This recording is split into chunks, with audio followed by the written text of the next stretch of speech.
দর্শক, আর কিছুদিন পরেই পবিত্র ঈদুল আজহা কোরবানির পশু প্রস্তুতে ব্যস্ত সময় পার করছেন খামারিরা। আমরা আরো খবর জানবো।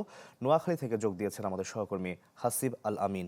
আল আমিন, খামারিদের শেষ মুহূর্তের প্রস্তুতি সম্পর্কে জানাবেন এবং খামারিরা কি বলছেন, এবার পশুর দাম কতটা বাড়তে পারে বা কমতে পারে?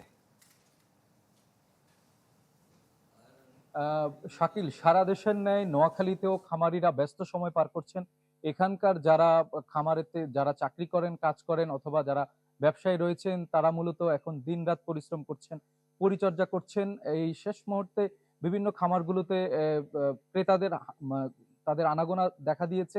বাজারগুলোতেও ক্রেতাদের ভিড় দেখা গেছে, তবে বিক্রি কিছুটা কম। আমি এই মুহূর্তে অবস্থান করছি মানফাত মিট ক্যাটেল, যেটা জেলা সদর উপজেলার একটি খামার, যেটি নোয়াখালীতে ডিজিটাল লাইভ ওয়েটে বিক্রি করা প্রথম খামার। গত কয়েক বছর ধরে মূলত এই খামারটি তারা তাদের বিভিন্ন যে কোরবানির পশু রয়েছে সেগুলো তারা বিক্রি করে থাকেন। তার দামও তারা নির্ধারণ করেছেন 540 টাকা থেকে শুরু করে 640 টাকা পর্যন্ত।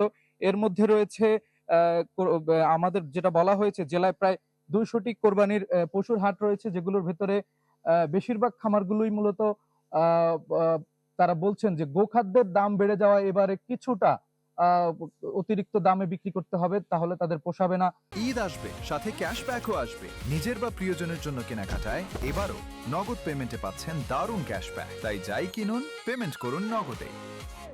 বলা হচ্ছে জেলা প্রাণী সম্পদ অফিস থেকে এখন থেকে প্রায় 1,56,000 মতো নোয়াখালী জেলায় গরু প্রস্তুত করা হয়েছে, কোরবানির পশু প্রস্তুত করা হয়েছে, যেখানে বলা হচ্ছে যে যে জেলার যে চাহিদা রয়েছে 1.5 লাখ, তার থেকে 6,000 বেশি রয়েছে।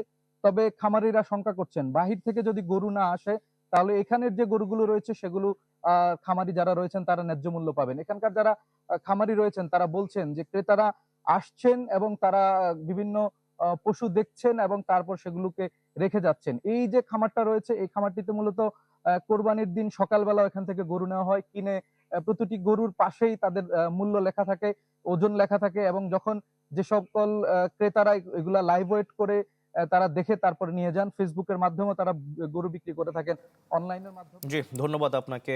দর্শক, নোয়াখালী থেকে যুক্ত হয়েছিলেন আমাদের সহকর্মী হাসিব আল আমিন।